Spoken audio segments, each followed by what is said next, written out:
Hello guys, welcome to my channel Biology Beliefs. So today we will start the chapter 15 Biodiversity and Conservation. और मैं पहले से ये previous topic complete कर चुकी हूँ. अगर आपने मेरी वीडियो नहीं देखे प्रीवियस टॉपिक का तो आप देख सकते हैं. और ये लॉस ऑफ बायोडाइवर्सिटी में कुछ इंपॉर्टेंट पॉइंट्स हैं, जैसे कि जो स्पीसीज़ के name like a dodo, quagga, thylacine, Steller sea cow etcetera. So इसमें जो स्पीसीज़ है उसके कंट्रीज़ को याद करना बहुत ज़्यादा इम्पॉर्टेंट है. और इसमें के जो डेटाज हैं जैसे कि परसेंटेज उसको भी आपको याद करना इम्पॉर्टेंट है. So coming to the next paragraph. From a study of history of life on earth through the fossil records we learn that large scale loss of species. Means इस 2 लाइन्स में ये बोला गया है कि जो पहले के फॉसिल रिकॉर्ड से हमको ये पता चलता है कि कितने सारे स्पीसीज लॉस हो चुके हैं हमारे अर्थ से. And even before human appeared on the scene during the long period since the origin and diversification of life on earth there were 5 episode of mass extinction of episode. Means इसमें यह बोला गया है कि 5 episode में बहुत सारे species extinct हो गए हैं. And how is the 6th extinction presently in the progress different from previous episode. So the different is in the rate. और इसमें डिफरेंट ये है कि जो 6th एपिसोड में बहुत ज़्यादा स्पीसीज एक्सटिंक्ट हो गए. And the pre humans times our activities are responsible for the faster rate.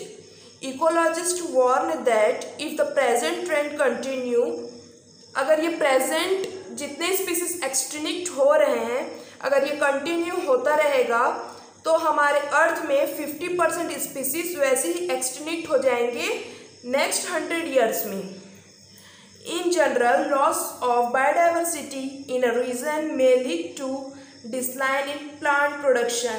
और जहाँ बायोडाइवर्सिटी का लॉस होता है वहाँ पर मेनली प्लांट प्रोडक्शन कम हो जाता है. Lower resistance to environmental perturbation such as drought and, और वहाँ पर पानी गिरने का कमी हो जाता है. C increased variability in certain ecosystem process such as plant productivity, water use and pests disease cycle. Okay, and what are the causes of biodiversity loss? So there are mainly 4 of biodiversity loss main reason like a habitat loss and fragmentation, over exploitation and alien species invention and coextinction. So coming to the first, habitat loss and fragmentation, and this is most important cause of deriving animal and plant to extinction. और जो सबसे ज़्यादा main reason है किसी भी species का extinction है वो हैबिटेट लॉस और फ्रेगमेंटेशन है. The most dramatic example of habitat loss come from tropical rainforest. और सबसे ज़्यादा लॉस कहाँ हुआ? ट्रॉपिकल रेन फॉरेस्ट में. once covering more than 14% of the earth land surface. और पहले 14% से ज़्यादा ये लैंड सरफेस को कवर करता था, बट लेकिन अब 6% से ज़्यादा नहीं है. They are being destroyed fast, और ये बहुत ज़्यादा डिस्ट्रॉय होते जा रहा है.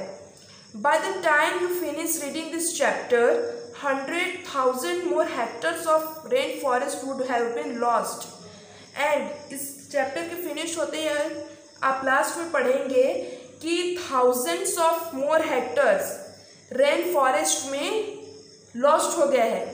The Amazon rain forest, it is so huge that is the lungs of the planet. जो अमेज़न रेन फॉरेस्ट है वो लंग्स ऑफ द प्लानट है. क्यों इसको लंग्स ऑफ द प्लानट इसलिए बोलते हैं क्योंकि ये सबसे ज़्यादा ऑक्सीजन प्रोवाइड करता है.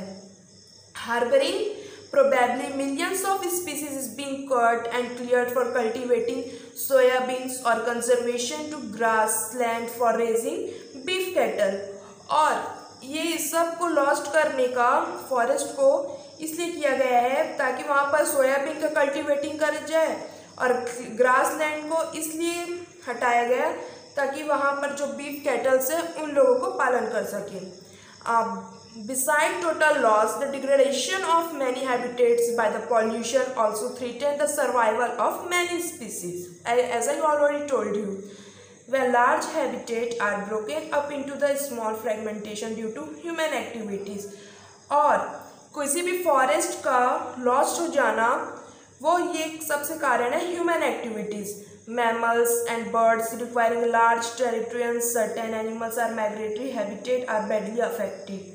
और किसी भी मैमल्स का या फिर बर्ड्स का माइग्रेटरी होना वो भी बैडली अफेक्टेड है, लीडिंग टू द पॉपुलेशन डिस्लाइन. इसी कारण से पॉपुलेशन का डिस्लाइन होता है.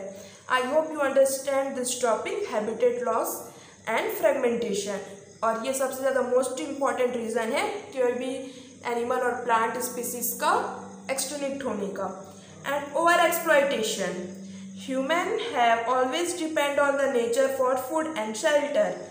And हम सब जानते हैं कि एक ह्यूमन बींग्स सबसे ज़्यादा डिपेंडेंट है नेचर के लिए, एक फूड और शेल्टर के लिए. Okay, but when we need turn to greed, अगर हमारा आवश्यकता एक लालच में बदल जाए तो सबसे ज़्यादा बैडली अफेक्ट करता है बायोडाइवर्सिटी को. Okay, it leads to over exploitation of natural sources. और कोई भी अगर आवश्यकता का चीज़ लालच में बदल जाए, ओवर एक्सप्लॉयटेशन मीन्स अति खपत, मीन्स किसी भी यूज़ का हम मिसयूज़ कर रहे हैं, तो वो बायोडाइवर्सिटी और नेचुरल रिसोर्स को बहुत ज़्यादा बैड अफेक्ट कर रहे हैं. Many species extinction in the last 500 years. और बहुत ज़्यादा स्पीसीज़ है वो पिछले 5 सालों से एक्सटिंक्ट हो गए हैं, जैसे कि Steller sea cow, passenger pigeon, were due to the over exploitation by human. ये सब ह्यूमन के ओवर एक्सप्लॉयटेशन, अति खपत करने से ये सब एक्सटिंक्ट हो गए. And presently mainly marine fishes population around the world are over harvested and journeying the continued extinction of some commercial important species. And coming to the third topic, alien species and inversion. When alien species are introduced unawarenessly or deliberately for whatever purpose, some of them are turned invasive. Means कोई भी एक alien species को, foreign species को introduce करेंगे तो वो किसी भी कारण से हो, लेकिन वो कुछ खतरनाक साबित होगा. जैसे कि and cause decline the extinction of indigenous species. और उनके लाने के बाद हमारे जो इंडिया में जो स्पीसीज पहले थे वो डिस्लाइन होते गए, उनका लेवल एक्सटिंक्ट होते गया. The Nile perch introduced into the lake bacteria in the East Africa led eventually extinction of ecological units. More than 200 species of shellfish in the lake.